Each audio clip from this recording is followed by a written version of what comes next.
आइए मंगलाचरण के माध्यम से कक्षा का प्रारंभ करते हैं। नमो अरिहंताणं नमो सिद्धाणं नमो आयर्याणं नमो उवज्झायाणं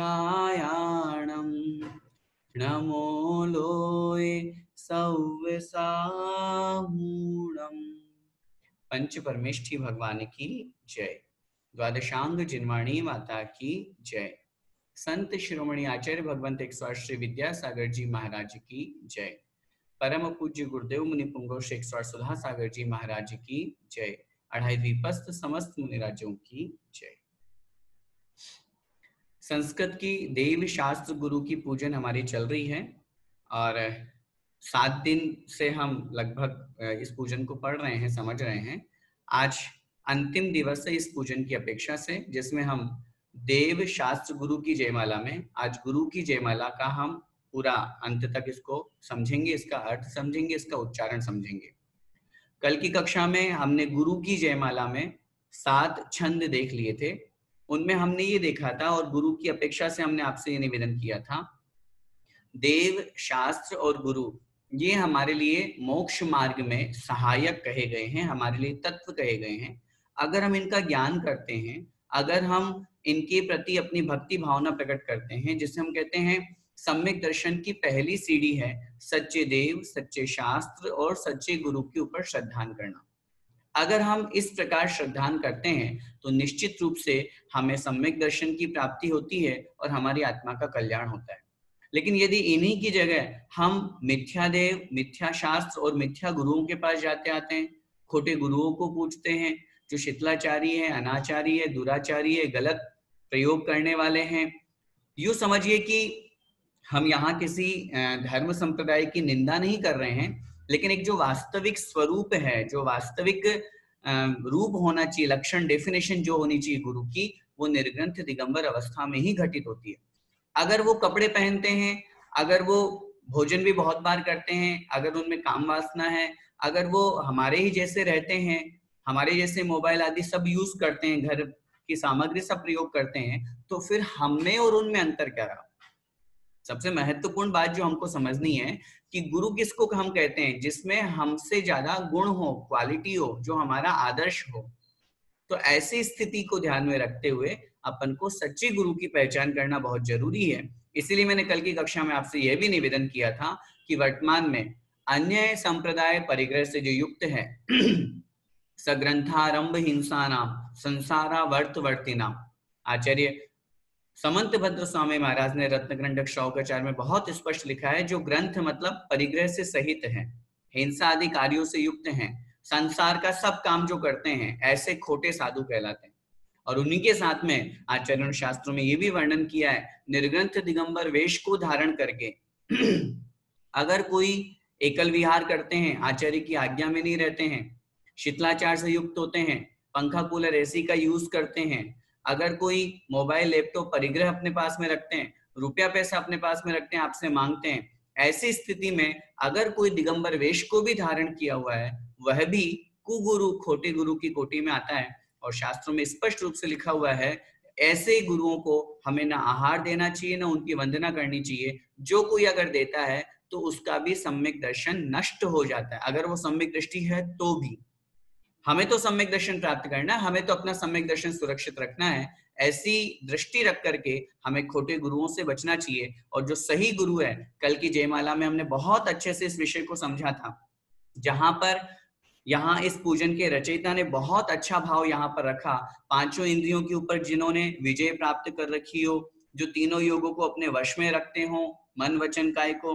इसके अलावा और अगर उत्कृष्टता और तपस्या की बात करें तो जिनको पादानुसारिणी, कौष्ठ बुद्धि रिद्धि, आकाश गामिनी विद्या आदि सब सिद्ध हैं, जो अपने हाथ में करपात्र में आहार ग्रहण करते हैं, एकाशन आदि तप करते हैं, जो वृक्ष की शाखाओं के नीचे बैठ करके, उस जड़ के वहां पर बैठ करके, कोटर आदि में बैठ करके आतापन आदि योग करते हैं, जो मौन आदि धारण करके चांद्रायण आदि तप करते हैं, जो 5 महाव्रतों को धारण करने में बहुत महान हैं। और उन 5 महाव्रतों में भी सबसे पहला महाव्रत अहिंसा महाव्रत मुख्य है। आचार्यों ने लिखा है, अहिंसा महाव्रत मुख्य है। शेष 4 जो महाव्रत कहे गए हैं ये इस अहिंसा महाव्रत के बाढ़ हैं। वो क्यों हम पालन कर रहे हैं? ताकि हमारा अहिंसा महाव्रत अच्छे से पले। झूठ नहीं बोलना, चोरी नहीं करना, कुशील सेवन नहीं करना, परिग्रह अपने पास में नहीं रखना, इसका सबसे बड़ा कारण यही है क्योंकि हम अहिंसा को धारण करना चाहते हैं। इन चारों कार्यों को करने से कहीं ना कहीं हिंसा होगी। अगर हम झूठ बोलेंगे तो सामने वाले के दिल को ठेस पहुंचेगी, सामने वाले का नुकसान होगा। अगर हम चोरी करेंगे तो भी यही काम होगा, तो फिर वहां तो हिंसा हो गई ना। मूल धर्म है अहिंसा धर्म, इसीलिए कहा जाता है अहिंसा परमो धर्म है। वही अपने को समझना है। इसीलिए 5 महाव्रत में या 28 मूल गुणों में या मुनि महाराज के सभी कर्तव्यों में सबसे पहला महाव्रत या सबसे पहला मूल गुण अहिंसा महाव्रत लिया गया है। और उसी के साथ में फिर 5 समितियों का पालन करना, 5 इंद्रियों को पर विजय प्राप्त करना। इस प्रकार जो मुनि महाराज की चर्या होती है, कल हमने ये भी समझा था कि वे सिर्फ 3 समय में ही बाहर गमन करते हैं, आहार, विहार और निहार। ये बातें मैं इसलिए आप लोगों से निवेदन कर रहा हूं क्योंकि वर्तमान समय में बहुत से दिगंबर साधु जो आगम के अनुसार चर्या नहीं करते हैं, वे हमारे नगर में या हमारे आसपास हो सकते हैं। और ऐसी स्थिति में अगर वो कहें कि तुम हमें इतने रुपए दे दीजिए, इतने लाख रुपए दे दो, हम तुम्हारे घर में आकर के कलश स्थापना करवा देंगे, हम तुमसे तुम्हारा डोरा बांध देंगे, तुम्हारे घर पे ये कर देंगे। ये इस तरह का ये जो कृत्य वर्तमान में हमारे जैन समाज में भी होने लगा है, उससे अपने को बच के रहना है। मैं बहुत स्पष्ट बड़ी करुणा के साथ में आप सभी लोगों से निवेदन करना चाहता हूं, यदि अपने जीवन को हमें बहुत अच्छा रखना है, अपने इस मनुष्य पर्याय को सार्थक रखना है, करना है, तो हमें सच्चे गुरु की पहचान करना है।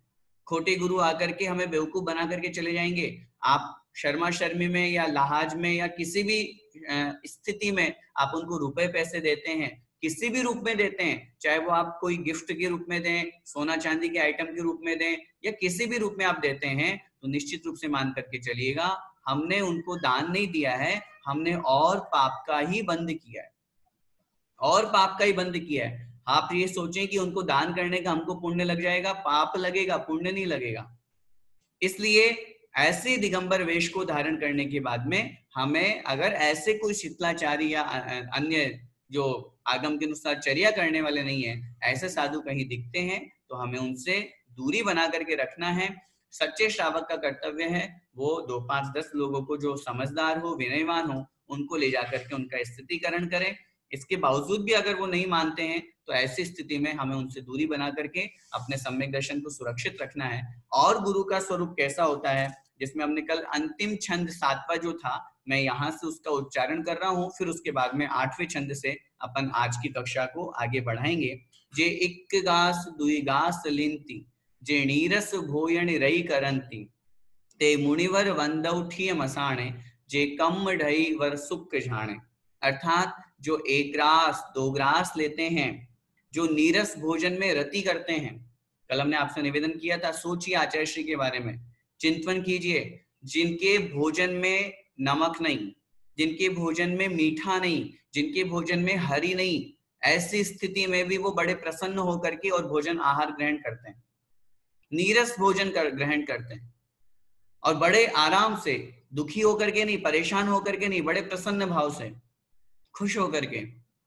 यह है साधु की चर्या। इस तरह से अपनी शक्ति के अनुसार जो जितना तप कर सकता है, ऐसे मुनि महाराज धन्य हैं, उनको मैं वंदना करता हूँ। ते मुनिवर वंदौ, उन मुनि महाराज को मैं वंदना करता हूँ, प्रणाम करता हूँ। कैसे हैं? जो ठिय मसाणे, जो स्मशान में स्थित होकर के ध्यान करते हैं, जो रातों रातों ध्यान में निकाल देते हैं, इसलिए, और साथ में जो शुक्ल ध्यान के माध्यम से कर्मों को जलाते हैं, कर्मों को नष्ट करते हैं, उन मुनिराज को मैं वंदना करता हूँ। यहां तक हमारा हो गया था। अब आइए आगे उच्चारण हम करेंगे और उच्चारण के साथ साथ फिर अर्थ भी समझेंगे। बोलिए, 12 विह संजम संजम जे धरंती, 12 विह संजम जे धरंती, जे चार्यु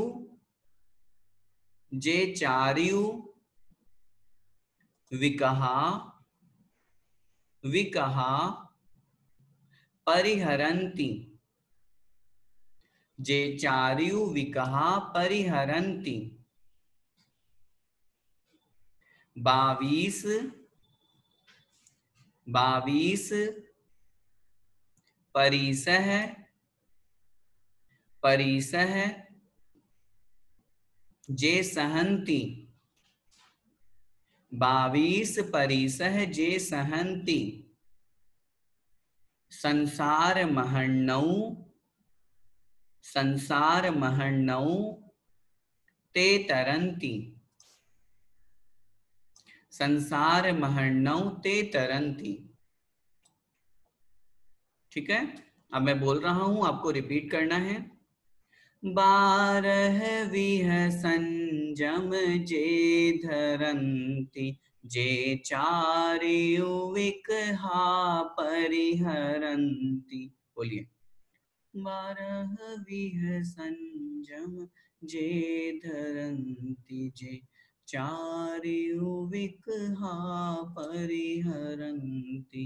22 परिसह जे सहन्ति संसार महर्णौ ते तरन्ति। 22 परिसह जे सहन्ति संसार महर्णौ ते तरन्ति। अब अर्थ देखिए एक शब्द का, बहुत सुंदर लाइन।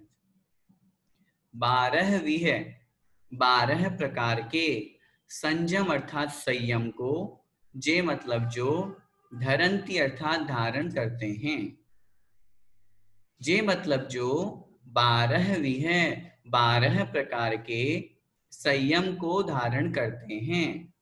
संयम 12 प्रकार का होता है। कौन कौन सा होता है? मुख्य रूप से संयम 2 प्रकार का, इंद्रिय संयम और प्राणी संयम। इंद्रिय संयम के 6 भेद। जब हमने 10 लक्षण धर्म की पूजा पढ़ी थी, उसमें आया था ना उत्तम संयम धर्म का, जहां छंद था, जहां पर लिखा हुआ था सब रसन रसना घ्राण नैना कान मन सब वश करो, अर्थात 5 इंद्रिय और मन को वश में करना, ये कहलाया इंद्रिय संयम। और षटकाय के जीवों की हिंसा नहीं करना, उनकी रक्षा करना। षटकाय के जीवों में पृथ्वी कायिक, जल कायिक, अग्नि कायिक, वायु कायिक, वनस्पति कायिक और त्रस कायिक। इन षटकाय की जीवों की विराधना नहीं करना, हिंसा नहीं करना, ये कहलाया प्राणी संयम। तो 6 प्रकार का प्राणी संयम, 6 प्रकार का इंद्रिय संयम, हो गए 12।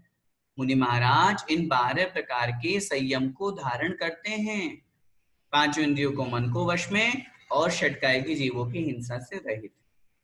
आगे, जे मतलब जो, चारियु मतलब 4 प्रकार की, विकहा, विकहा मतलब विकथाएं, उनसे जो, परिहरंती अर्थात दूर रहते हैं, जो त्याग कर चुके हैं।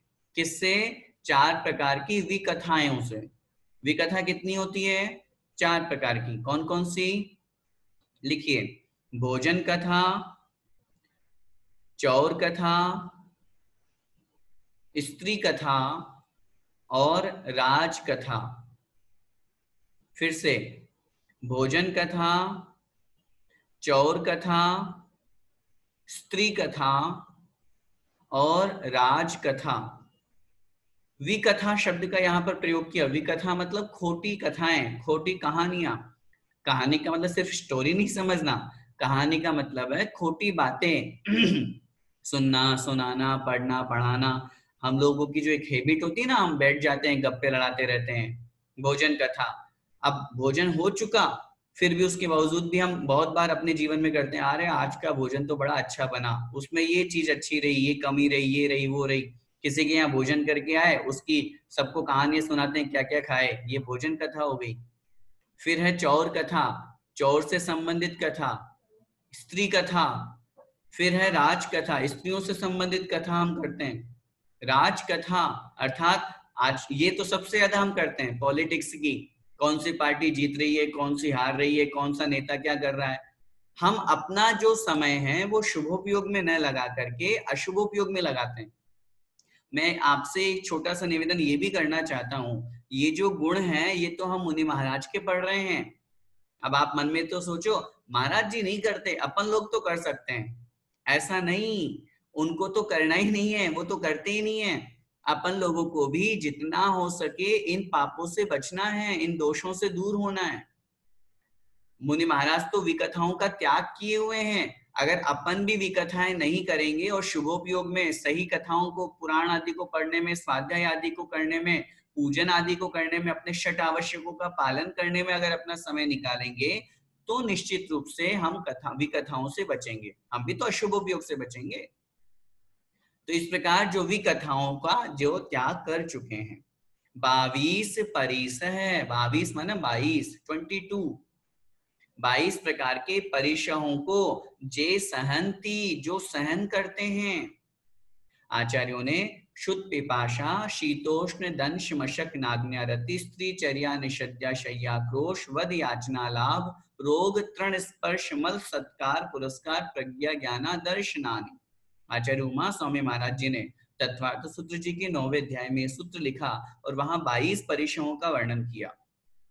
उनमें से भूख लगना है, प्यास लगना है, सर्दी लगना, गर्मी लगना, कांटा आदि चुभ जाना, कहीं आहार करने गए अंतराय हो गया, अलाप परिचय हो गया, ज्ञान बहुत अधिक हो जाना, ज्ञान नहीं होना, बहुत समय से तपस्या कर रहे हैं, रिद्धि प्रकट नहीं हुई तो अदर्शन परिचय, ऐसे बहुत सारे परिचय, 22 परिचय हैं।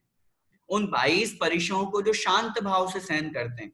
और सोचिए, हम देखते भी हैं विष्णु कुमार मुनि, जब गज कुमार मुनि महाराज की बात करते हैं, सुकुमाल मुनि महाराज की बात करते हैं, सुकौशल मुनि महाराज की बात करते हैं, पांडवों की बात करते हैं, इनके ऊपर कितना उपसर्ग हुआ लेकिन फिर भी शांत भाव से सहन किया। तो शांत भाव से ये जो सहन हुआ, निश्चित रूप से ये उपसर्ग को जीतना कहलाता है। संसार महर्णव ते तरंती, संसार अर्थात संसार के, महर्णव अर्थात महासागर से, संसार सागर से, जे तरंती अर्थात जो पार उतर जाते हैं। ऐसे मुनि महाराज जो 12 प्रकार के संयम को धारण करते हैं, जो 4 प्रकार की विकथाओं से रहित होते हैं और जो 22 परिशहों को सहन करते हैं, वे मुनि महाराज संसार महर्णव, संसार महासमुद्र से, ते मतलब वे मुनि महाराज, तरंती अर्थात पार उतर जाते हैं, वे संसार रूपी समुद्र को पार करते हैं। ठीक है, आगे देखिए। जे धम्म बुद्धि महीयली थुणंती, जे धम्म बुद्धि महीयली थुणंती, जे धम्म बुद्धि महीयली थुणंती, जे काउ सज्ञे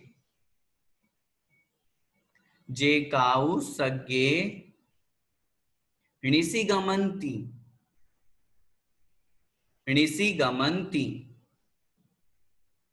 जे सिद्धि विलासणी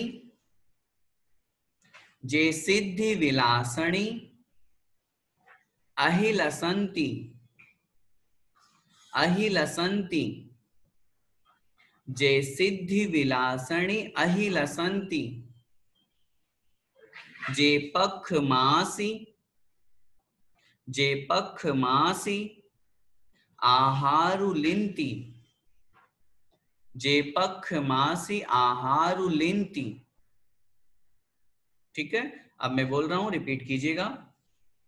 जे धम्म बुद्धि महीयली थुणंती, जे काउ सज्ञे ऋषि गमंती।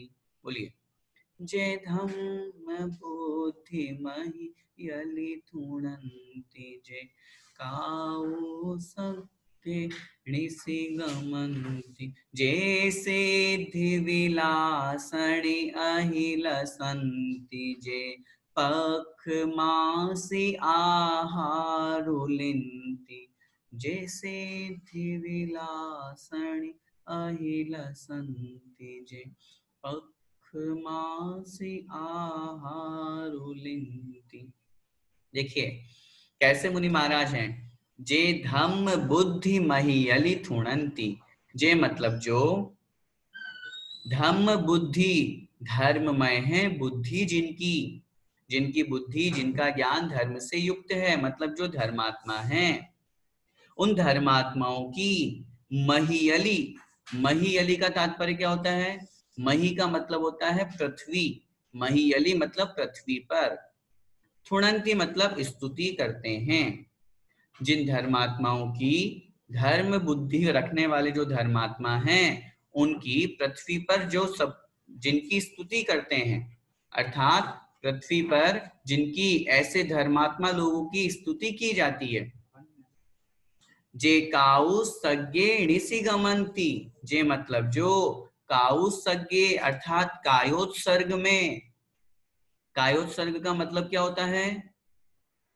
काय उत्सर्ग, काय मतलब शरीर के प्रति, उत्सर्ग मतलब ममत्व का त्याग होना, शरीर के प्रति ममत्व परिणाम का त्याग करके जो स्थिति, खड़े होकर के खड्गासन रूप जो मुद्रा होती है, सामान्य रूप से परिपाटी में 9 बार नमोकार मंत्र बोलने को भी कायोत्सर्ग कहा जाता है, और जो खड्गासन की जो मुद्रा होती है वो कायोत्सर्ग मुद्रा कहलाती है।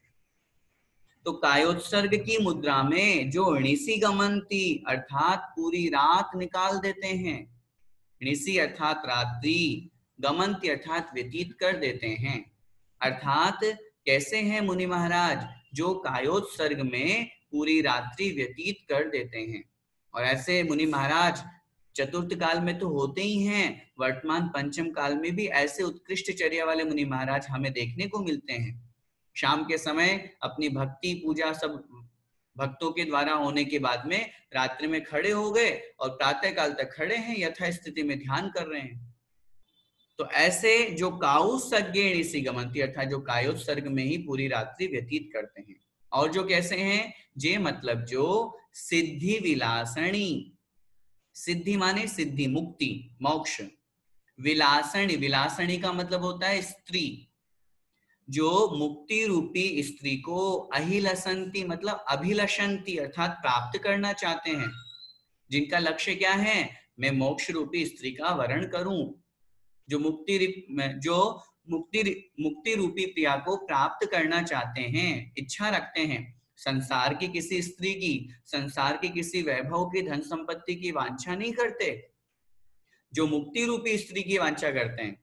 रूपी स्त्री लगाना ये एक मात्र अलंकार है, मोक्ष में कोई स्त्री नहीं है, ऐसा मत समझिएगा कि वहां पे कोई स्त्री है वो भगवान का इंतजार कर रही है ना, ऐसा नहीं। जो मोक्ष को प्राप्त करने की भावना रखते हैं, इच्छा रखते हैं। और जो कैसे हैं? जे पख मास आहार उलिंती, जे मतलब जो पख माने पक्ष, पक्ष का मतलब 15 दिन, मास मतलब महीना, जो पक्ष में 15 दिन में, मास मतलब महीनों में, आहार उलिंती अर्थात आहार लेते हैं। सोचिए कितनी उत्कृष्ट चर्या है, 15 दिन में एक बार आहार लेना, महीने भर में एक बार आहार लेना, मासोपवास करना, महीने महीने तक उपवास करना। ऐसे मुनि महाराज हमारे द्वारा वंदनीय हैं। पूरे छंद का अर्थ देखिए, जे धम्म बुद्धि महीयलि थुणंती अर्थात जिन धर्मात्माओं की, ऐसे गुरुओं की, महीयली अर्थात पृथ्वी पर जो सभी लोग थुणंती मतलब स्तुति करते हैं। जब ऐसी चर्या वाले दिगंबर मुनि महाराज होंगे, ऐसे गुरु होंगे, ऐसे धर्मात्मा होंगे, तो निश्चित रूप से पृथ्वी पर सभी लोग उनकी स्तुति करते हैं। जे काउत्सर्गेण सिगमंती, जो कायोत्सर्ग में ही पूरी रात्रि व्यतीत कर देते हैं, जो मुक्ति रूपी स्त्री की वांछा करते हैं, मोक्ष को प्राप्त करने की इच्छा रखते हैं, और जो 15 दिन महीने के उपवास आदि करके फिर उसके पश्चात आहार ग्रहण करते हैं, ऐसे मुनि महाराज। और कैसे होते हैं देखिए आगे, बोलिए। गोदूहणी, गोदूहणी जे वीरासणिया, वीरासणिया, गोदूहणी जे वीरासणिया, जे धनुः सेज, जे धनुः सेज वज्जासणिया, जे धनुः सेज वज्जासणिया, जे तव बलेन, जे तव बलेन आयासि जंती, जे तव बलेन आयास जंती, जे गिरि गुह, जे गिरि गुह कंदरी विवरी थंती, थंती, जे गिरि गुह कंदरी विवरी थंती। ठीक है, मैं बोलूंगा, आपको रिपीट कीजिएगा आप। गोदूहणि जे वीरासणिया, जे धनुह सेज वज्रासणिया। बोलिए, गोदूहणि जे वीरासणिया, जे धनुह सेज वज्रासणिया, जे तव बलेन आयासि जंती, जे गिरिगुह कंदरी विवरिथन्ति, जे तव बलेन आयास जंती, जे गिरिगुह कंदरी विवरिथन्ति। ठीक है, अब देखिए मुनि महाराज किस प्रकार तपस्या करते हैं, कैसे कैसे आसन लगा करके ध्यान लगाते हैं, वो यहाँ पर कथन कर रहे हैं। गोदूहणि, गोदूहणि का हिंदी अर्थ होता है गोदोहन, गाय को दोहने की जो स्थिति होती है। आप लोगों में से अगर किसी ने गाय को दोहते हुए किसी को देखा है, तो वो जिस स्थिति में बैठता है ना, अपने दोनों पैरों के बल पर और हाथ दोनों आगे करके, इस तरह की जो स्थिति, गाय के दोहने की जो स्थिति है, वो आसन यहाँ पे ग्रहण करना है। गोदोहन आसन, गाय को दोहने की स्थिति वाला जो आसन है। जे मतलब जो, वीरासनिया, जो वीरासन से विराजमान होते हैं, वीर आसन जो उत्कृष्ट आसन कहा गया है, ऐसे वीरासन। सामान्य रूप से हमने इसको देखा, वीरासन का हमें अर्थ पता पूरा नहीं चल पाया, लेकिन फिर भी हम यहाँ पर मुख्य रूप से पद्मासन ग्रहण कर सकते हैं। जे धनुह सेज वज्रासनिया, जे मतलब जो, धनुह, धनुह माने धनुष, जो धनुरासन से रह करके और फिर तपस्या करते हैं। जो योग जानते हैं, जो योग प्राणायाम करते हैं, उनको इन आसनों के बारे में पता होगा। धनुरासन जो किया जाता है, उस धनुरासन से रह करके जो तपस्या करते हैं, बहुत लंबे लंबे समय तक उस आसन में टिके हुए रहते हैं। सेज, सेज का मतलब शैया, लेट गए बिल्कुल, जिसे हम शवासन भी कहते हैं, शैयासन, जिसमें अपने दोनों हाथ दोनों पैर बिल्कुल फ्री रहते हैं। अपन तो बहुत बार अपने पैर के ऊपर पैर रख लिए, हाथ के ऊपर हाथ रख लिए, पेट के ऊपर हाथ रख लिए, वो नहीं, दोनों हाथ फ्री, दोनों पैर फिर बिल्कुल शवासन अथवा शय्यासन, इस तरह से। और फिर आगे कह रहे हैं वज्रासनिया, अर्थात जो वज्रासन में ध्यान लगाते हैं, वज्रासन से जो युक्त हैं। वज्रासन आप लोगों ने देखा होगा, जब मुनि महाराज आहार करके आते हैं तो उस समय अपने दोनों पैरों को फोल्ड करके पीछे की तरफ ले जाते हैं, वो वज्रासन कहलाता है। तो इस आसन में भी ध्यान लगाया जाता है। मोक्ष तो होगा, ये ध्यान रखिएगा, मोक्ष दो ही आसन से होगा, या तो पद्मासन या फिर खड़गासन, लेकिन ध्यान किसी भी आसन से लगाया जा सकता है। अपने मन को एकाग्र करने के लिए, अपने शरीर के सामर्थ्य और शक्ति को मापने के लिए, शरीर के प्रति राग और मोह को कम करने के लिए, किसी भी स्थिति में किसी भी अपेक्षा से कोई सा भी आसन लगा करके ध्यान किया जा सकता है। तो यहाँ मुख्य रूप से 4-5 आसन का कथन कर दिया। ऐसे बहुत तरह के आसन में जो ध्यान लगाते हैं। और क्या कह रहे हैं, जे तव बलेन, जे मतलब जो, तव बलेन अर्थात तपस्या के बल से, जिन्होंने तपस्या की, बहुत साधना की, कठोर तप किया, उसके बल से, उसके निमित्त से क्या हुआ, आयासी जंती, आकाश में, जंती मतलब जाते हैं, गमन करते हैं। कैसे हैं भगवान मुनि महाराज, जो कठोर तपश्चरण करके आकाश में गमन करते हैं। तपस्या की, तपस्या करने से क्या हुआ, उनको आकाश गामिनी विद्या सिद्ध हो गई, उनको चारण रिद्धियां सिद्ध हो गई। जो 9 प्रकार की चारण रिद्धियां हमने पढ़ी थी, उसमें एक आती नभस्थल गामित्व चारण क्रिया रिद्धि, आकाश में गमन करने रूप रिद्धि। तपस्या के बल से ये सब, देखिए ध्यान रखना हमेशा, मैंने उस समय भी निवेदन किया था, रिद्धि प्राप्त करने के लिए तप नहीं किया जाता, तपस्या के प्रभाव से वो रिद्धि, वो शक्ति प्रकट हो जाती है। और इसके लिए हमें साक्षात उदाहरण समझना चाहिए विष्णु कुमार मुनि महाराज का। विष्णु कुमार मुनि महाराज को विक्रिया रिद्धि प्रकट हो गई थी, उन्हें तो पता भी नहीं था कि मुझे विक्रिया रिद्धि प्रकट हो गई, तपस्या के प्रभाव से प्रकट हो गई। वो तो जब फिर वो पूरा का पूरा उपसर्ग हुआ मुनि महाराजों के ऊपर, अकंपनाचार्य आदि 701 मुनि महाराजों पे, शुल्लक जी वहां पर उनके पास में आए और उन्होंने उनसे निवेदन किया, उन्होंने अपना हाथ आगे बढ़ाया तो वो मानुषोत्तर पर्वत तक पहुंच गया। वो सारी की सारी घटना, तब उन्हें पता चला कि मुझे विक्रिया रिद्धि प्रकट हो गई। सच्चे मुनि महाराज कभी भी रिद्धि सिद्धि के चक्कर में नहीं पड़ते। हाँ, तपस्या के प्रभाव से गुण प्रकट हो जाए तो वो एक अलग बात है, लेकिन इस गुण को, रिद्धि को, सिद्धि को प्रकट करने के लिए मैं तपस्या कर रहा हूं, ये सच्चा तप नहीं कहलाएगा। इसीलिए कहा जाता है रावण ने जो तप किया था बहुरूपिणी विद्या सिद्ध करने के लिए तप किया था। आचार्यों ने शास्त्रों में लिखा बहुत कठोर तपश्चरण था रावण का, लेकिन इंटेंशन गलत था, लक्ष्य गलत था।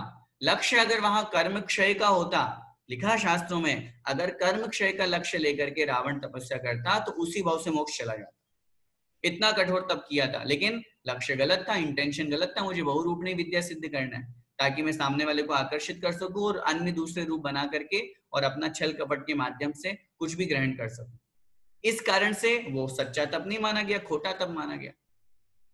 तो जो तप के बल से, जो सच्चे तप के बल से आकाश में गमन करते हैं, और कैसे मुनि महाराज देखिए, जे गिरि गुह कंदरि विवरि थंति, जे मतलब जो, गिरि, गिरि मतलब पर्वत, जो पर्वतों में निवास करते हैं, और गुह, गुह मतलब गुफाओं में, फिर है कंदरी, कंदरी मतलब कंदराएं, गुफाओं का ही एक प्रकार होता है कंदराएं, जिनमें गुफाओं के साथ साथ अंदर वृक्ष भी होते हैं, लताएं भी होती है, वो कहलाती है कंदराएं। उनमें और साथ में विवरी, विवरी माने विवर, छिद्र वाले जो स्थान होते हैं, बाहर से बहुत छोटा छिद्र है, अंदर जाकर के जो बड़ा विशाल हो जाता है, या पृथ्वी आदि के बहुत से स्थान होते हैं जो छिद्र से युक्त होते हैं, उनमें बैठकर के मुनि महाराज थंती अर्थात निवास करते हैं, ध्यान लगाते हैं। चतुर्थ काल के समय में जब हम मुनि महाराजों का वर्णन शास्त्रों में पढ़ते हैं, उस समय मुनि महाराज नगरों में तो रहते नहीं थे, वो तो बस आहार के लिए आए और आहार करके वापस जंगलों में चले गए।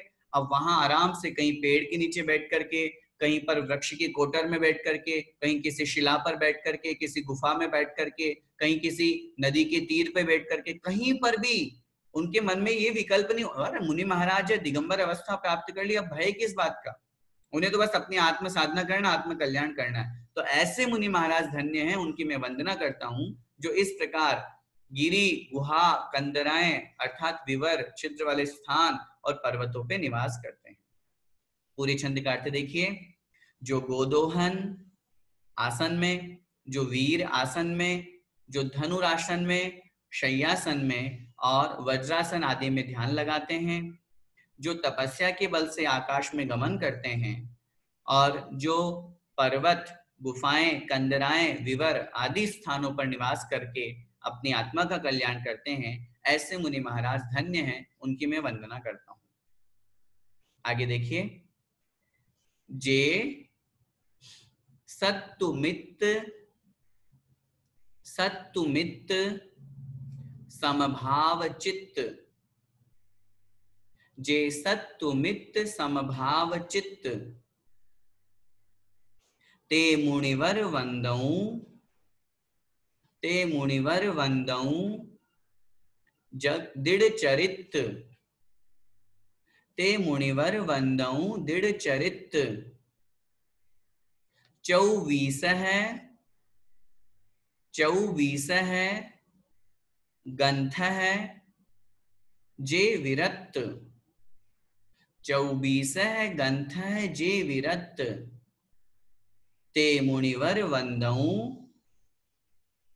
ते मुनिवर वंदऊ जग पवित्र, ते मुनिवर वंदऊ जग पवित्र। पूरे छंद को बोलिएगा, जे सत्तुमित समभाव चित्त, ते मुनिवर वंदऊ दृढ़ चरित।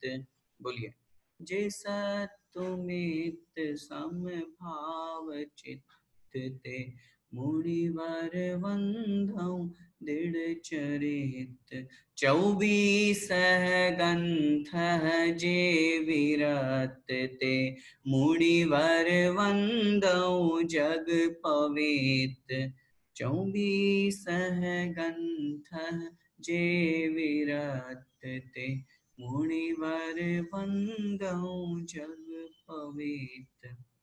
मुनि महाराज कैसे होते हैं, उनकी विशेषता बतला रहे हैं। जे मतलब जो, सत्तु मतलब शत्रु, मित्र मतलब मित्र, जो शत्रु और मित्र में समभाव चित्त, समान परिणाम वाले चित्त को रखने वाले होते हैं। चित्त मतलब मन, जिनके मन में शत्रु और मित्र दोनों के प्रति समभाव होता है, समान भाव होता है। ऐसा नहीं शत्रु को देख करके गुस्सा आ जाए, मित्र को देख करके अरे ये तो मेरा भक्त है, इसको तो पास में बुलाओ। नहीं नहीं, मुनि महाराज पूर्ण रूप से शत्रु और मित्र दोनों को समान आशीर्वाद, दोनों को समान भाव। और इस प्रसंग में हमको याद करना चाहिए उदाहरण किनका, यशोधर मुनि महाराज का। सोचिए कैसे राजा श्रेणिक ने उनको शत्रु मान करके उनके ऊपर कुत्ते छोड़ दिए। उनको तो मारना चाहता था राजा श्रेणिक तो, क्योंकि वो तो दिगंबर धर्म से द्वेष रखता था, वो तो बौद्ध धर्मावलंबी था। पहले जो जंगल के जो खूंखार कुत्ते हैं वो छोड़े, लेकिन जैसे ही मुनिराज की उस दिगंबर मुद्रा को, वीतराग मुद्रा को उन कुत्तों ने देखा, लेकिन उस मुद्रा को देखते ही साथ कुत्ते शांत हो गए, उन्होंने प्रहार नहीं किया मुनि महाराज के ऊपर। तब उसे गुस्सा आया राजा श्रेणिक को और उसने फिर सांप को मारा और मार करके वो मरा हुआ सांप उनके गले में डाला। ऐसी स्थिति होने के बावजूद भी जब उसने रानी चेलना को बताया, रानी चेलना ने बहुत अफसोस किया, उनका स्थितिकरण किया और कहा आपने दिगंबर मुनि महाराज का अपमान किया। राजा श्रेणिक बहुत बोलते रहे, अरे वो तो कब का भाग्य होगा, वो तो छल कपटी होते हैं, ये ऐसे कोई महाराज नहीं होते हैं। रानी चेलना ने कहा नहीं, दिगंबर साधु है, सच्चे साधु हैं, आज अभी भी उसी स्थिति में खड़े होंगे, उन्होंने सांप भी नहीं हटवाया होगा। राजा श्रेणी को गुस्सा है, बोले देखते हैं चल करके क्या स्थिति बनती है। जब जाकर के देखा तो राजा श्रेणी की आंखों से अश्रु की धारा बहने लगी। अरे मैंने कितना बड़ा पाप कर दिया, ऐसे दिगंबर मुनि महाराज, ऐसे मुनिराज भी होते हैं। कल जिस स्थिति में इनको छोड़ करके गया था, आज उसी स्थिति में ये है। शरीर के ऊपर मरा हुआ सांप डला, चींटियां शरीर को खा रही है, पूरा शरीर लहूलुहान हो गया, लेकिन उसके बावजूद भी किंचित मात्र भी कोई द्वेष नहीं, कोई मन में आकुल व्याकुल परिणाम नहीं। जाकर के बैठ गए और उस स्थिति के बाद में भी जब उनका ध्यान पूरा हुआ, रानी चेलना ने राजा श्रेणिक के कहने, राजा श्रेणिक को कहा और उनका पूरा उपसर्ग दूर करवाया, सांप हटवाया, पूरे शरीर की सुरक्षा की। उसके बाद में जब ध्यान पूरा हुआ, मुनिराज ने दोनों को समान आशीर्वाद दिया। सबसे महत्वपूर्ण बात मुनिराज की, समान आशीर्वाद दिया। मुनिराज को मालूम था, मुनिराज जानते थे कि इसने मेरे ऊपर उपसर्ग किया है, तो भी उसके प्रति कोई द्वेष भाव नहीं, ऐसा नहीं कि इसको आशीर्वाद नहीं दूंगा। और रानी चेलना भक्ति ये तो मेरी, तो उसको विशेष आशीर्वाद नहीं दिया, दोनों को समान आशीर्वाद दिया। आचार्यों ने शास्त्रों में लिखा, उसी समय राजा श्रेणिक के परिणामों में अंतर हुआ। राजा श्रेणिक को बहुत सम्यक दर्शन की प्राप्ति हुई और 7वें नरक की आयु कम होकर के वहीं पे पहले नरक की 84,000 वर्ष की आयु रही। कितना बड़ा पुण्य है। जिनेंद्र देव के दर्शन और मुनिराजों के दर्शन करने से जो लोग ये कहते हैं कि पंचम काल में मुनिराज नहीं होते, अरे भैया पंचम काल में भी सच्चे साधु हैं और सच्चे साधु के दर्शन से भी सम्यक दर्शन है। निर्ग्रंथ दिगंबर मुद्रा के दर्शन से भी सम्यक दर्शन की प्राप्ति आचार्यों ने शास्त्रों में लिखी है। भगवान महावीर स्वामी की उस पर्याय को हमें याद करना चाहिए, जब वो सिंह शेर के पर्याय में थे और उन्होंने जब चारण रिद्धिधारी मुनि महाराजों के दर्शन किए, उन दोनों मुनि महाराजों ने संबोधन किया और उस संबोधन के निमित्त से उन भगवान महावीर स्वामी जो शेर की पर्याय में थे, उस जीव को सम्यक दर्शन की प्राप्ति। तो मुनिराज शत्रु और मित्रता में समान व्यवहार, समान भाव रखते हैं।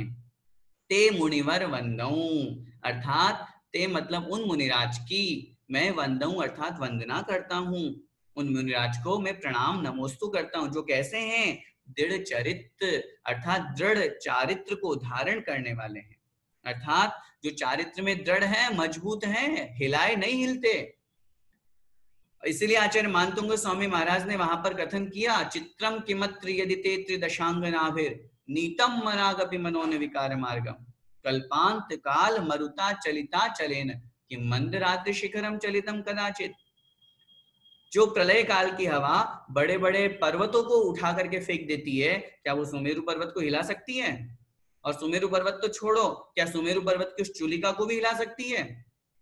नहीं हिला सकती। उसी तरह से बड़े बड़े अप्सराओं के द्वारा, स्वर्ग की ललनाओं के द्वारा जिनका ध्यान किंचित मात्र भी नहीं डिगाया जाता, जिनके मन में किंचित मात्र भी विकार परिणाम उत्पन्न नहीं किए जाते, ऐसे भगवान आप हो, ऐसे मुनिराज आप हो। और किए हैं बहुत सारे उपसर्ग हमारे मुनि महाराजों के ऊपर हुए। ऐसी स्थिति में जो दृढ़ चारित्र का पालन करने वाले, विचार कीजिए, पांडवों का उदाहरण अपने जीवन में ध्यान रखिए।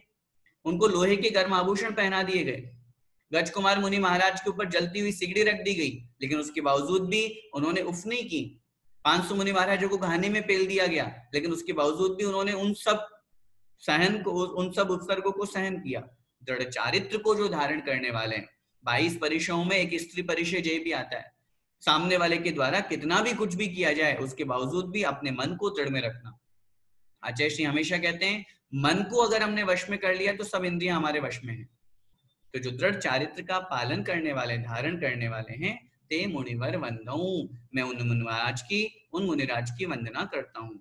कैसे हैं? जो 24 ग्रंथ है जे विरक्त, जे मतलब जो, 24 है माने 24, चौ मतलब 4, 20 है मतलब 20, ग्रंथ है मतलब ग्रंथ, परिग्रह। परिग्रह कितने प्रकार का होता है? 24 प्रकार का बताया था पहले।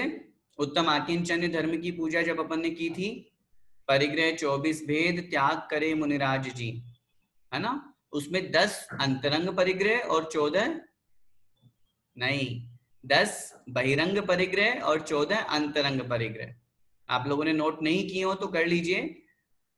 पहले 10 बहिरंग परिग्रह के नाम लिख लीजिए। क्षेत्र, वास्तु, क्षेत्र का मतलब खेत, वास्तु मतलब मकान, हिरण्य सुवर्ण, हिरण्य का मतलब चांदी, सुवर्ण का मतलब सोना। क्षेत्र, वास्तु, हिरण्य, सुवर्ण। धन, धान्य, धन से यहाँ तात्पर्य लगाना है गोधन, बाजधन, है धन। पहले के समय में पशुधन चलता था, ये रुपए पैसा नहीं चलता था। पहले तो सब चांदी सोना आदि से सारा का सारा कार्य व्यवहार होता था, इसलिए उसको उसमें ग्रहण किया गया है। और धान्य से तात्पर्य गेहूं, चावल आदि जो धान्य है। दासी, दास, स्त्री जो हमारी नौकरानी है वह दासी, पुरुष जो हमारा नौकर है वह दास। और कुप्य, भांड, कुप्य का मतलब कपड़े और भांड का मतलब बर्तन। सभी प्रकार के परिग्रहों को यहाँ 10 भागों में विभाजित कर दिया, 10 भागों में पूरा को इंक्लूड कर दिया। और 14 प्रकार का जो अंतरंग परिग्रह है उसमें पहला मिथ्यात्व, फिर है क्रोध, मान, माया, लोभ, और फिर उसके बाद में हास्यादि 9 नवकषाय। हास्य, रति, अरति, शोक, भय, जुगुप्सा, स्त्रीवेद, पुरुषवेद और नपुंसक वेद। ये 14 प्रकार का अंतरंग परिग्रह हुआ और 10 प्रकार का बहिरंग। तो कुल कितने हो गए? टोटल 24। 24 ग्रंथ है, 24 प्रकार के परिग्रह से जे विरक्त, जो विरक्त हैं, रहित हैं। समझिए इस पंक्ति को। मुनिराज किसे कहते हैं? दिगंबर मुनिराज किन्हें कहते हैं? सच्चे गुरु किसे कहते हैं? 24 परिग्रह से रहित। अब अगर कोई साधु मोबाइल रखेगा तो क्या बोलोगे? कोई साधु लैपटॉप रखेगा तो क्या बोलोगे? कोई साधु मुनिराज की आज्ञा के, आचार्य की आज्ञा के बिना अकेला घूमेगा तो क्या बोलोगे? सोचिए। हम नहीं कह रहे हैं, शास्त्र कह रहे हैं। स्पष्ट रूप से समझना है, सच्चे गुरु की स्वरूप को समझना है, सच्चे गुरु का भाव अगर अपने को अपने जीवन में उतारना है तो ये जयमाला सबसे महान है, सबसे अच्छी है। 24 ग्रंथ है जे विरक्त, अर्थात जो 24 प्रकार के परिग्रह से रहित होते हैं, जिनके पास किंचित मात्र भी परिग्रह नहीं होता, रंच मात्र भी, धागा मात्र भी जो परिग्रह को अपने पास में नहीं रखते हैं। मोबाइल आदि रखना तो बहुत दूर की बात है।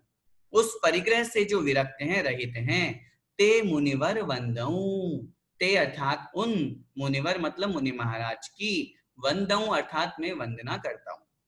धन्य है वे मुनि महाराज जो इस प्रकार की चर्या का पालन करते हैं, उन मुनि महाराज की मैं वंदना करता हूं। कैसे हैं? जो जग पवित्र, जग मतलब संसार में जो पवित्र हैं, अर्थात जो इस प्रकार चर्या का पालन करते हैं वे मुनि महाराज संसार में सबसे ज्यादा पवित्र हैं। ऐसे जग में पवित्र उन मुनि महाराज की मैं वंदऊं अर्थात मैं वंदना करता हूं। और इसीलिए पहले भी कथन आया है, ये शरीर हमारा अपवित्र है। स्वभाव तो शुचौ काय, अर्थात ये जो शरीर है ये महान अपवित्र है। सागर के जल सो शुचि कीजिए तो भी शुद्ध न हो, तो भी नहीं होने वाला शुद्ध। लेकिन फिर भी आचार्यों ने लिखा शास्त्रों में, यह स्वभाव से अपवित्र शरीर भी रत्नत्रय पवित्र, रत्नत्रय से पवित्र हो जाता है। जब इस शरीर के माध्यम से सम्यक दर्शन, सम्यक ज्ञान और सम्यक चारित्र गुण धारण किया जाता है, अपनाया जाता है, ऐसी स्थिति में शरीर भी पूज्य हो जाता है। तभी तो आचार्य श्री के चरणों की रज लेने के लिए हम तरसते हैं। तभी तो आचार्य श्री का पाद प्रक्षालन करने के लिए हम करोड़ों रुपए खर्च करने के लिए तैयार रहते हैं। क्यों? क्योंकि उस महान आत्मा ने अपने इस मनुष्य पर्याय रूप मनुष्य शरीर को धारण करके रत्नत्रय को धारण किया। तो ऐसे मुनि महाराज धन्य हैं जो जग में पवित्र हैं। कैसे हैं? जो फिर से देखें, जो शत्रु और मित्र में समान दृष्टि समान भाव रखने वाले होते हैं, जो मुनि महाराज दृढ़ चारित्र का पालन करने वाले होते हैं, उनकी मैं वंदना करता हूं। जो 24 प्रकार के परिग्रहों से रहित होते हैं, किंचित मात्र भी जो अपने पास में परिग्रह नहीं रखते हैं, वे मुनि महाराज धन्य हैं। ऐसे संसार में पवित्र मुनि महाराज की मैं वंदना और पूजा करता हूं। आगे देखिए, जे सज्जाय सज्जाय झाणेक चित्त, झाणेक चित्त, जे सज्जाय झाणेक चित्त, वंदामि वंदामि महाऋषि महाऋषि मोक्षपत्, वंदामि महर्षि मोक्षपत्,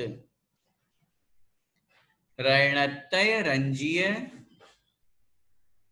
रैणतय रंजीय शुद्ध भाव, रैणतय रंजीय शुद्ध भाव, ते मुनिवर वंदऊं, ते मुनिवर वंदऊं ठिदि सहाव, ते मुनिवर वंदऊं ठिदि सहाव। ठीक है, मैं बोल रहा हूं, रिपीट कीजिएगा।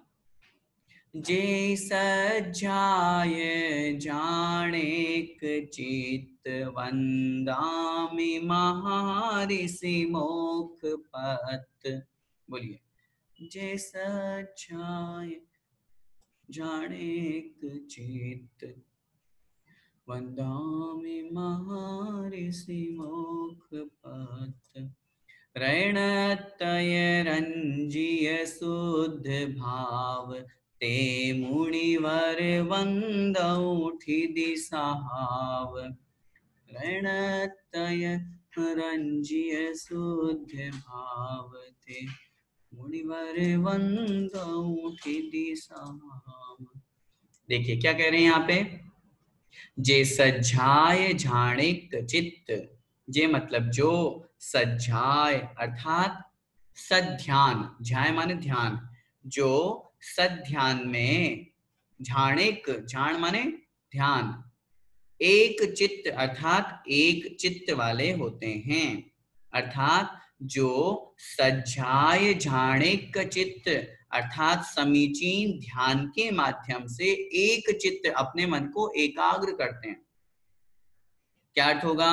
जो एकाग्र मन से युक्त होकर के, ध्यान की परिभाषा क्या लिखी शास्त्रों में?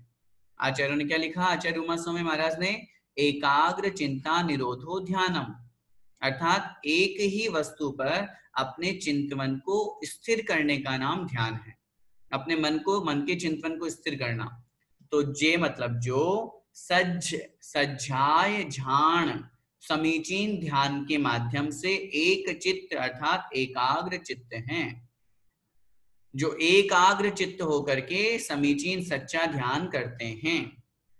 वंदामि अर्थात मैं वंदना करता हूं, किसकी? महर्षि, उन महान ऋषिराजों की, उन मुनिराजों की, जो इस प्रकार से अपने मन को पूरा दृढ़ करके, सोचिए बाहुबली भगवान में ने मुनि अवस्था में 1 वर्ष तक ध्यान लगाया। वैसे ध्यान अंतर्मुहूर्त से ज्यादा नहीं टिक सकता, एक कोई सा भी ध्यान हो, लेकिन उस ध्यान की निरंतरता तो बनी रही, 1 वर्ष तक एक जगह तो खड़े रहे। तो जो महान मुनि महाराज है, महर्षि, ऐसे महान ऋषियों की वंदामी अर्थात मैं वंदना करता हूं, जो कैसे हैं, मोक्ष पत्र, जो मोक्ष के पात्र हैं, जो मोक्ष में गमन करने वाले हैं, जो मोक्ष मार्ग पर चलने वाले हैं, जो मोक्ष के योग्य हैं, ऐसे महान ऋषिराज जो समीचीन ध्यान के माध्यम से अपने मन को एकाग्र करते हैं, अपने चित्त को स्थिर करते हैं, ऐसे मुनि महाराज को मैं वंदामी अर्थात वंदना करता हूँ, नमोस्तु करता हूँ। कैसे हैं, जो रणत्रय रंजीय अर्थात रत्नत्रय से जो युक्त हैं, रंजीय माने सहित हैं, रत्नत्रय से जो युक्त हैं, सहित हैं, और शुद्ध भाव, शुद्ध है भाव जिनका।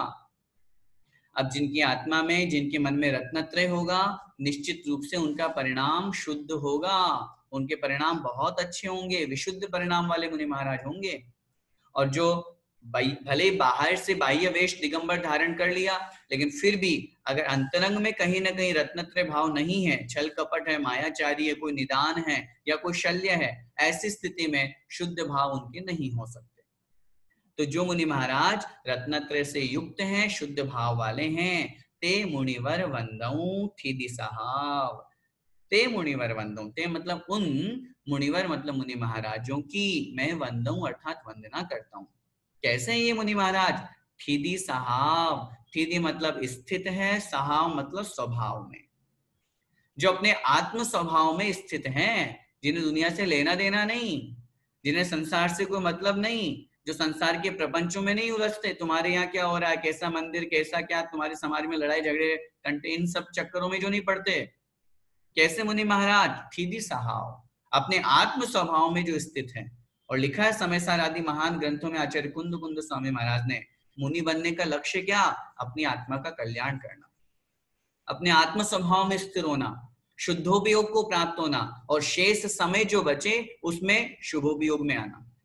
लेकिन शुभोपयोग में आकर के भी अशुभोपयोग में नहीं जाना, अगर चले जाएंगे तो फिर मुनि अवस्था गिर गई, पुण्य स्थान गिर गया। तो जो थीदी साहब हमेशा अपने आत्म स्वभाव में स्थिर रहने वाले हैं, ऐसे उन मुनि महाराज को वंदऊ अर्थात मैं वंदना करता हूं।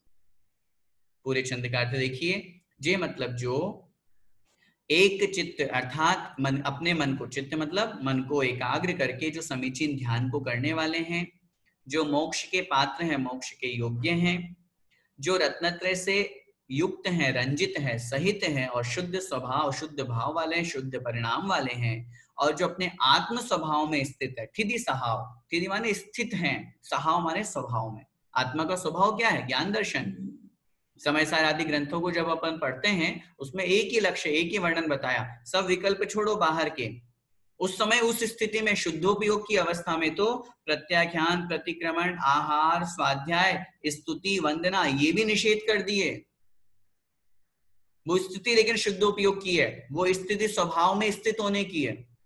उस स्थिति में मुनि महाराज जो है उनकी मैं वंदना करता हूं। इसलिए बहुत स्पष्ट कहा जाता है, शुद्धोपयोग की दशा को तो सिर्फ दिगंबर मुनि महाराज ही प्राप्त कर सकते हैं। गृहस्थ में रह करके कभी शुद्धोपयोग नहीं हो सकता, गृहस्थ में रह करके कभी आत्मा के स्वभाव में स्थिर नहीं हो सकते। अरे हम 9 बार नमोकार मंत्र पढ़ते हैं, 108 बार हमको नमोकार मंत्र या किसी भी मंत्र की माला का जाप करना है, उसमें तो हमारा मन लगता नहीं है, और हम बोलते हैं शुद्धो हम, बुद्धो हम, निरंजनो हम। इससे क्या होता है? एकांत पक्ष वाले, सोनगढ़ मान्यता वाले जो महान व्यक्तित्व इस तरह की बात करते हैं, वो सिर्फ चर्चा करते हैं। आगम में बहुत स्पष्ट लिखा है, और आगम क्या है, हमें प्रैक्टिकल भी तो दिख रहा है। हम खुद मन में ये विचार करें, ध्यान के लिए साधुओं का कथन किया गया है, और श्रावक के लिए दान का कथन किया गया है।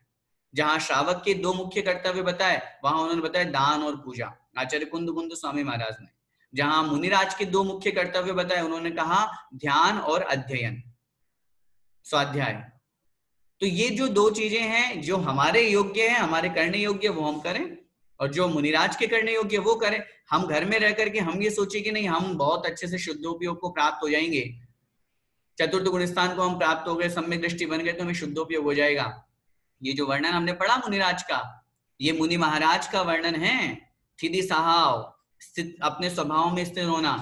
लिखा है इतने एक महान महान कठोर तपश्चरण करने के बाद कहीं जाकर के सब विकल्पों से दूर होकर के तब जाकर के मुनि महाराज को आत्म स्वभाव में स्थिरता बन पाती है, नहीं बन पाती। उसके अलावा हम संसार के कार्यों में उलझे हुए हैं, हमें आंख बंद करते तो पूरा संसार नजर आता है, कहां से हम शुद्धोपयोग को प्राप्त हो पाएंगे। इसलिए मेरा निवेदन है, लोगों के बहकाने में अपन को नहीं आना है, अपन को जो शुद्धोपयोग को प्राप्त है ऐसे उन दिगंबर साधुओं की वंदना अपन को करनी है। ऐसे महान मुनि महाराज जो इन सब चर्या का पालन करते हैं, विशेष रूप से अपने जीवन में अपन ने यहाँ गुरु की जयमाला जो पढ़ी है, इसमें विशेष रूप से जो एक दिगंबर अवस्था का स्वरूप है वो बताया। 5 महाव्रतों का पालन करना, 5 समिति का पालन करना, 5 इंद्रिय विजय करना, 6 आवश्यकों का पालन और 7 शेष गुण। ये मुनिराज के 28 मूल गुण हैं। इनके अलावा जो पूरा वर्णन है वो एक्स्ट्रा है, वो उत्तर गुण है। अगर कोई मुनि महाराज कठोर तपश्चर्या करते हैं तो निश्चित रूप से वंदनीय है ही, लेकिन ये मत समझिएगा कि इसमें जो वर्णन आया वही मुनि महाराज वंदनीय है। ऐसे भी लगाएंगे तो फिर गड़बड़ हो जाएगी। पंचम काल में मुनि राजों को जंगल में रहने की आज्ञा नहीं है। पंचम काल में मुनि महाराजों को पर्वतों के ऊपर जाकर के ध्यान करने की आज्ञा नहीं है, समय काल परिस्थिति सहननहीन होने की अपेक्षा। तो जो मुनिराज ऐसे हैं वो हमारे लिए वंदनीय हैं, और जो इनसे भी मूल गुणों में दोष नहीं, उत्तर गुणों में आचार्यों ने शास्त्रों में लिखा है कि नहीं, मुनि महाराज की शरीर की स्थिति इतनी उत्कृष्ट नहीं है कि वो उपवास कर सके। उपवास तो मूल गुणों में आता नहीं, उपवास तो उत्तर गुणों में आता है। कोई बात नहीं, आप प्रतिदिन आहार के लिए निकले, दिन में एक बार आहार लेना, लीजिए, कोई आपत्ति नहीं है। हाँ, जो आपके जिस दिन चातुर्मास की वो जो स्थापना है, या फिर जो केशलोच आदि स्थिति है, या संघ में किसी का समाधि मरण हो गया, ऐसी स्थिति में उस दिन आपको उपवास करना है। लेकिन ये मूल गुण नहीं है। अगर आप करना चाहें उपवास तो करें, ये उत्तर गुण है। तो कहने का तात्पर्य, मूल गुणों में किंचित मात्र भी दोष नहीं चलेगा। अगर उत्तर गुणों का पालन नहीं हो पा रहा है तो भी वो दिगंबर मुनि महाराज हमारे द्वारा वंदनीय है, पूज्य है, पूजनीय है। कल भी मैंने आपको इस विषय में चर्चा की थी।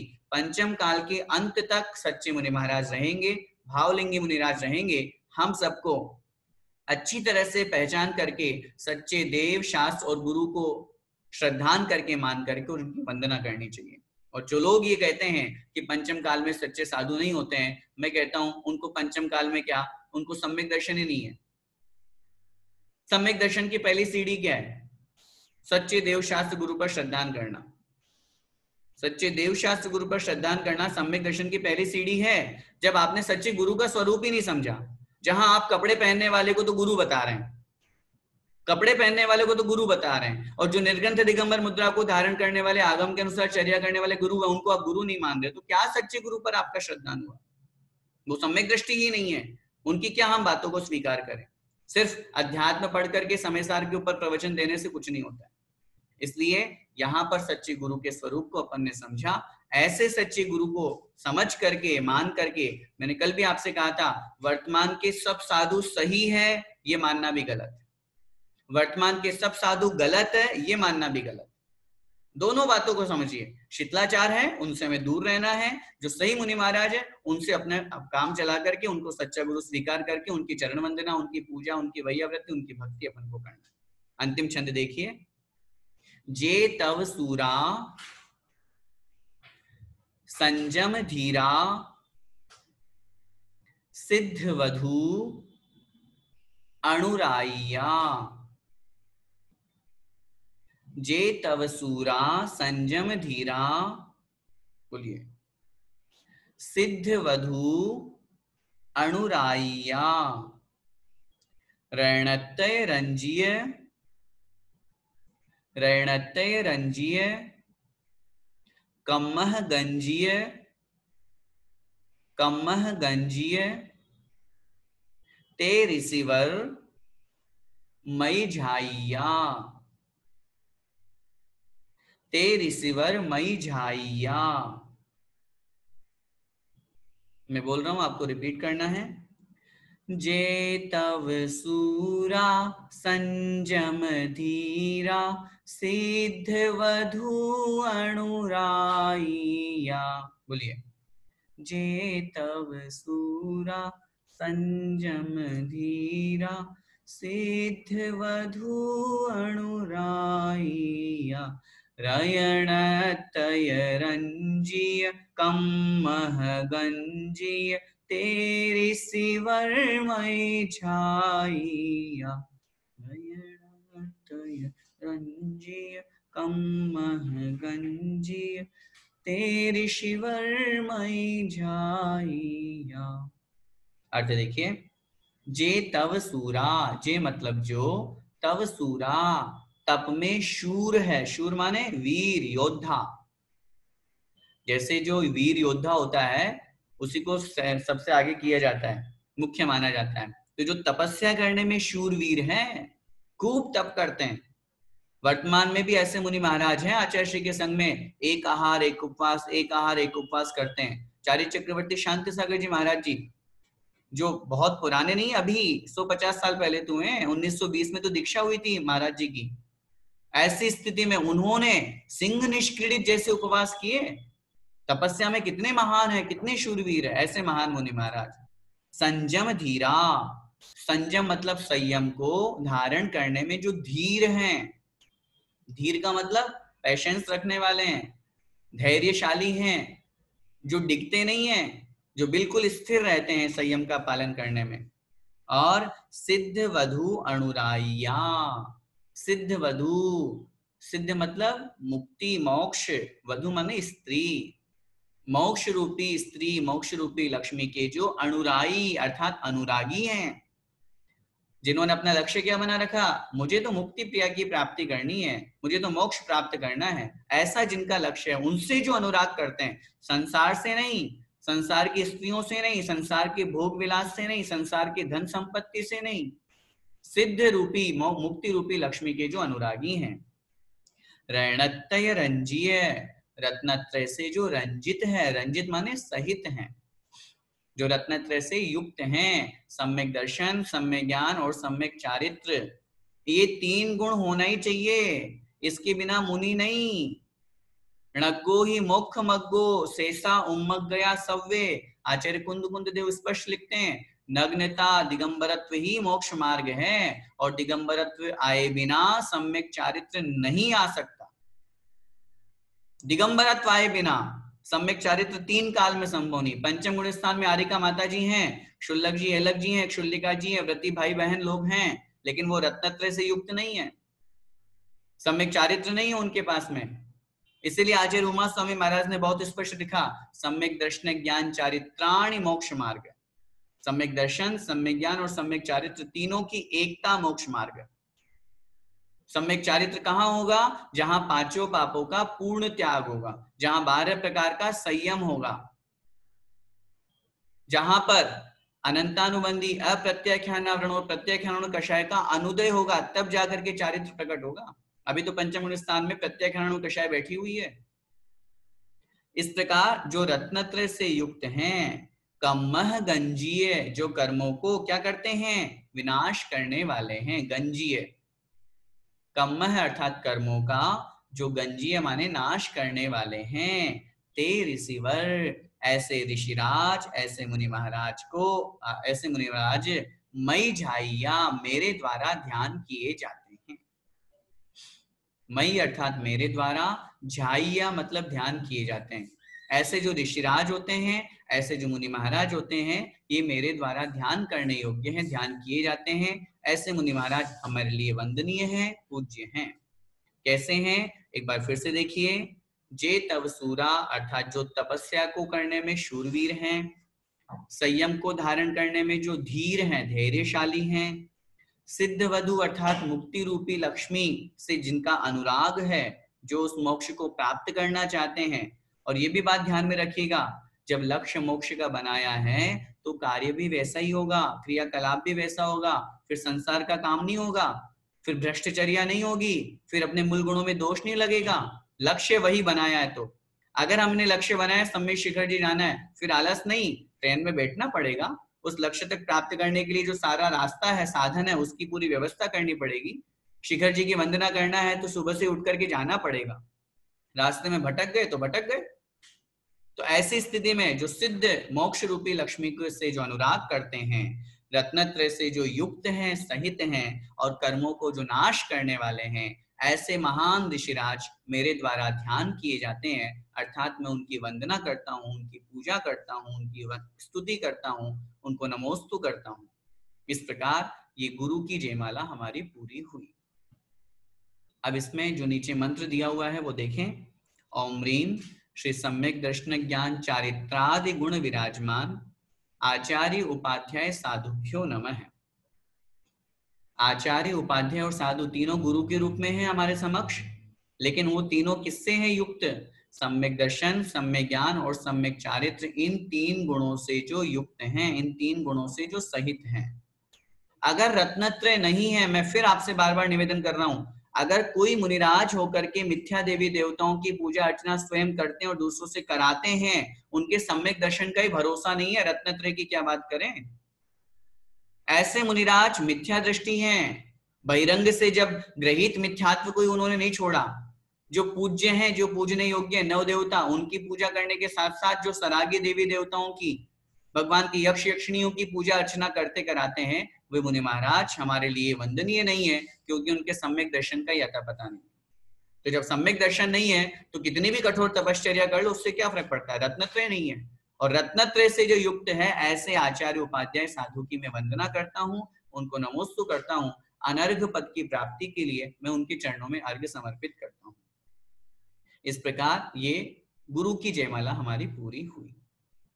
ये संस्कृत वाली पूजन अपन ने पढ़ी, और नाम भले ही संस्कृत वाली है, लेकिन जयमाला तो इसकी अपभ्रंश में है, लेकिन शुरुआत जो है संस्कृत की है, इसलिए अपन इसको संस्कृत पूजा ही नाम देते हैं। और चूंकि 8 दिनों से अपन इस पूजन को पढ़ रहे हैं, लेकिन एक एक शब्द, एक एक बात अपन ने बहुत अच्छी तरह से समझा, और आप सभी लोगों को आई थिंक आनंद आया होगा। मैं आप सभी लोगों से यही निवेदन करना चाहूंगा, इस पूजन को चिरस्थायी अपने को बनाना है, तो जो आप लोगों ने इसको पढ़ा है, समझा है, इसके मीनिंग्स आपने अपनी कॉपी में नोट किए हैं, इनको आपको जरूर रिपीट करना, फेरना जरूर है, रिवीजन जरूर करना है। क्योंकि ये क्लास चल रही है अपनी, प्रवचन नहीं चल रहा कि आपने सुन लिया और हो गया। अगर आप इसको पढ़ेंगे बार बार, तो जो शब्द कठिन होंगे आप इनका अर्थ देखेंगे तो आपको बहुत अच्छे से याद भी हो जाएगा और अर्थ भी समझ में आएगा, और फिर जब पूजन करेंगे तो भाव लगेगा। अब तक पूजन करते थे, अर्थ ही नहीं पता था, क्या पढ़ रहे हैं, बस चढ़ा रहे हैं एक थाली से दूसरी थाली में। लेकिन अब पूजन करेंगे तो बड़ा आनंद आएगा, बहुत अच्छे से आप सभी लोगों ने समझ समझ करके इस पूजन को पढ़ा और अर्थ को समझा। इस पूजन को आपको जितना समय मिले कोशिश करें, अगर प्रतिदिन कर सकते हैं तो बहुत अच्छी बात है, नहीं तो कम से कम हफ्ता में एक दिन तो आपको संस्कृत की पूजन जरूर करनी ही करनी है, तब तो पढ़ने का मतलब निकलेगा। इसलिए हफ्ता में एक दिन समय निकाल करके जरूर ये देवशास्त्र गुरु की संस्कृत पूजन करें। समय कम है तो भले ही एक पूजन कर लें, बाकी अर्घ्य चढ़ा दें, कोई दिक्कत नहीं है, लेकिन जरूर करेंगे तो आपको भी बड़ा आनंद आएगा। और देव शास्त्र गुरु के स्वरूप को अपने माइंड में रख करके, सच्चे देव का क्या स्वरूप है, सच्ची जिनवाणी का क्या स्वरूप है, कैसे वो 4 अनुयोगों में विभक्त है, किस प्रकार उसमें कितने श्लोक कितने पद हैं, और सच्चे गुरु के स्वरूप को अपने ध्यान में रख करके, और फिर अगर हम भक्ति पूजा करेंगे तो हमारी पूजा भक्ति करने का बड़ा आनंद होगा और वो करना हमारा सार्थक होगा। आइए जयकार हम बुला करके बोले पंच परमेष्ठी भगवान की जय, द्वादशांग जिनवाणी माता की जय, संत शिरोमणि आचार्य भगवंत 108 श्री विद्यासागर जी महाराज की जय, परम पूज्य गुरुदेव मुनि पुंगव श्री 108 सुधा सागर जी महाराज की जय, अढ़ाई द्वीपस्थ समस्त मुनिराजों की जय, देव शास्त्र गुरु पूजन विधान की जय।